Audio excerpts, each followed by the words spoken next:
বিসমিল্লাহির রহমানির রহিম।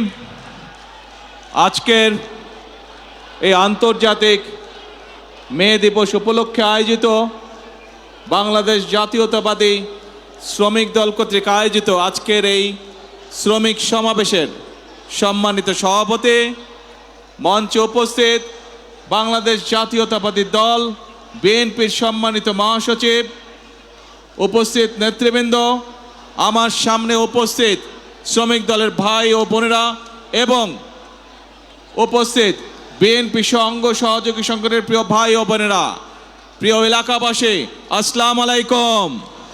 আজ আন্তর্জাতিক শ্রমিক দিবস। এই আন্তর্জাতিক শ্রমিক দিবস উপলক্ষে আমি প্রথমেই শ্রদ্ধার সঙ্গে স্মরণ করতে চাই যে সকল শ্রমিক ভাইরা 1971 সালে স্বাধীনতা যুদ্ধে শহীদ হয়েছিলেন, যে সকল শ্রমিক ভাইরা 90-এ স্বৈরাচার বিরোধী আন্দোলনে আত্মহতি দিয়েছেন।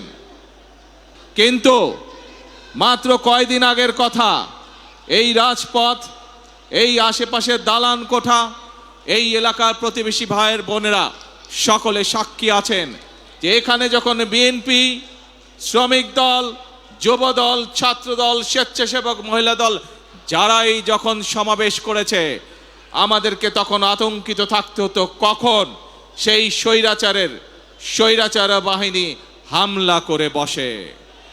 2 বছর আগের ঘটনা, প্রায় 2024 সালের 5ই আগস্ট বাংলাদেশের মানুষ স্বৈরাচারকে ছাত্র জনতার আন্দোলনের মাধ্যমে বিদায় করে দিয়েছে এই দেশ থেকে।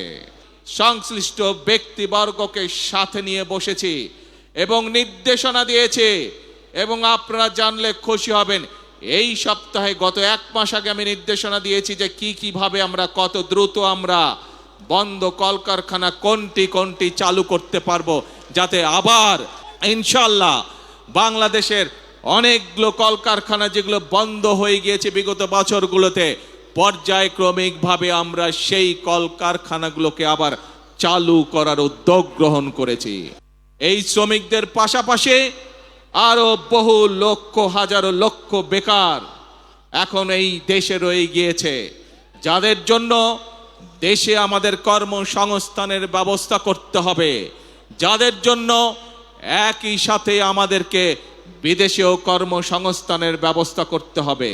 এবং সেই জন্যই আমরা বিদেশি বিনিয়োগকারী সহ দেশীয় বিনিয়োগকারীদের সাথে এরই ভিতরে আলাপ আলোচনা শুরু করেছি। আমরা তাদেরকে উৎসাহ প্রদান করছি, আমরা তাদের বিভিন্ন সমস্যা সমাধানের চেষ্টা করছি, যাতে করে সেই বিনিয়োগকারীরা সে দেশেই হোক অথবা বিদেশি হোক এই দেশে কলকারখানা তৈরি করে। গতকাল থেকে উত্তর মহানগরী এবং দক্ষিণ মহানগরীতে এই প্রক্রিয়া শুরু হয়ে গিয়েছে।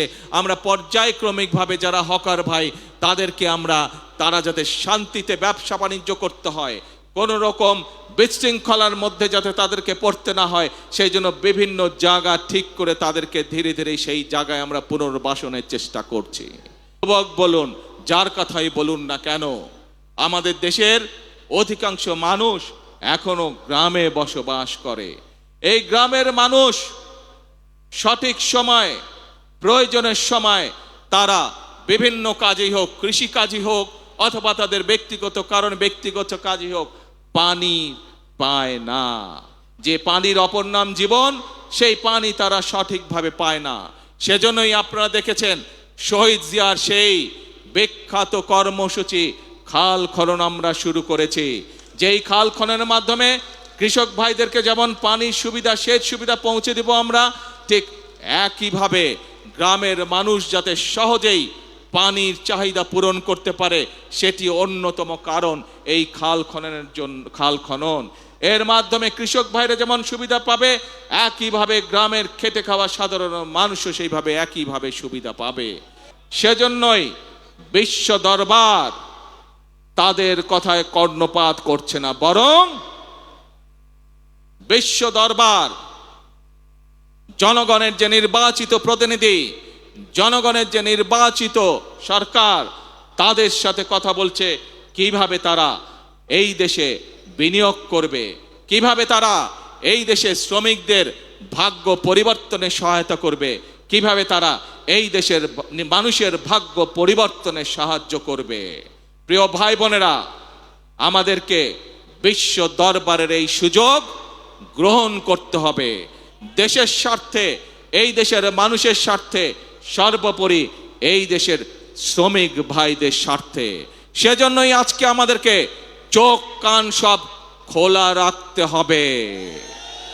যারা দেশকে বিতর্কিত পর্যায়ে নিতে চায়, যারা দেশে অরাজকতা সৃষ্টি করতে চায়, এরকম যদি কেউ থাকে, তাহলে শ্রমিক ভাই সহ প্রতিটি দেশের প্রতিটি বাংলাদেশি প্রতিটি মানুষের কাছে আমার আহ্বান থাকবে, আপনাদেরকে সজাগ হতে হবে, আপনাদেরকে সতর্ক হতে হবে, আপনাদেরকে জেগে উঠতে হবে, আপনাদেরকে তাদের ষড়যন্ত্র প্রতিহত করতে হবে, জবাব দিতে হবে।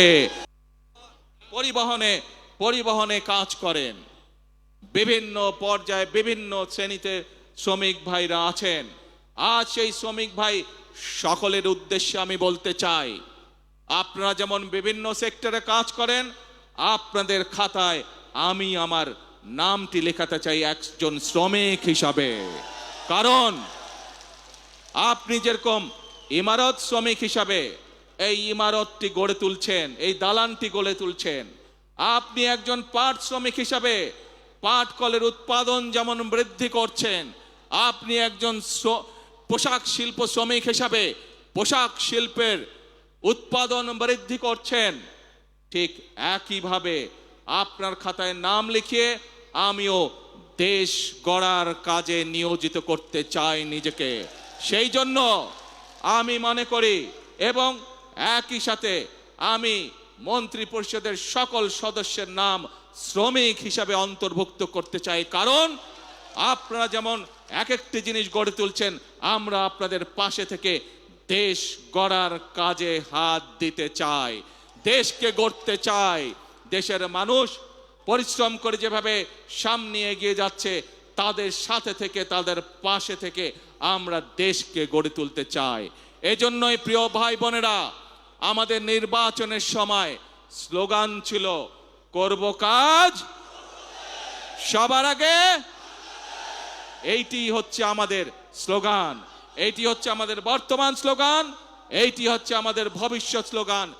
যেই স্লোগানের বলে বলিয়ান হয়ে ইনশাআল্লাহ আমরা এই প্রিয় মাতৃভূমিকে আমাদের প্রত্যাশিত বাংলাদেশ হিসেবে গড়ে তুলতে পারব। প্রিয় ভাই বোনেরা, আজকের এই মহান আন্তর্জাতিক শ্রমিক দিবসে আসুন আসুন আমরা আজকে প্রত্যেকে এখানে প্রতিজ্ঞা গ্রহণ করি, আমরা আজকে এখানে প্রত্যেকে শপথ গ্রহণ করি যে যেই বাংলাদেশের প্রত্যাশা প্রত্যেকটি নারী পুরুষ প্রত্যেকটি মানুষের মনে রয়েছে, সেই প্রত্যাশিত বাংলাদেশ গড়ে তোলার জন্য আসুন আমরা প্রত্যেকে এক একজন শ্রমিক হিসাবে, দেশ গড়ার শ্রমিক হিসাবে আমরা নিজেদেরকে প্রস্তুত করব। আমরা প্রত্যেকে এক একজন দেশ গড়ার শ্রমিক হিসাবে আমাদের জীবনের বাকি দিনগুলোকে আমরা অতিবাহিত করব। কে ভাইরা, আমরা কি এই প্রতিজ্ঞা গ্রহণ করতে পারি? আমার সাথে আছেন আপনারা দেশ গড়ায়? দেশ গড়ার শ্রমিক হিসাবে কি আপনারা নাম লেখাতে রাজি আছেন? আলহামদুলিল্লাহ। প্রিয় ভাই বোনেরা, মনে রাখতে হবে শহীদ রাষ্ট্রপতি জিয়াউর রহমানের সেই একটি কথা, প্রথম বাংলাদেশ আমার, শেষ বাংলাদেশ, জীবন বাংলাদেশ আমার, মরণ বাংলাদেশ। আসুন এই বাংলাদেশই আমাদের প্রথম ঠিকানা, এই বাংলাদেশই আমাদের শেষ ঠিকানা, এটিই হোক আমাদের প্রথম এবং শেষ ঠিকানা। আজ আবারও দেশ গড়ার প্রত্যয় ব্যক্ত করে, দেশ গড়ার শপথ ব্যক্ত করে আমি আমার বক্তব্য শেষ করছি। অগ্রযাত্রা প্রতিদিন নির্ভীক প্রত্যয়ে উজ্জীবিত।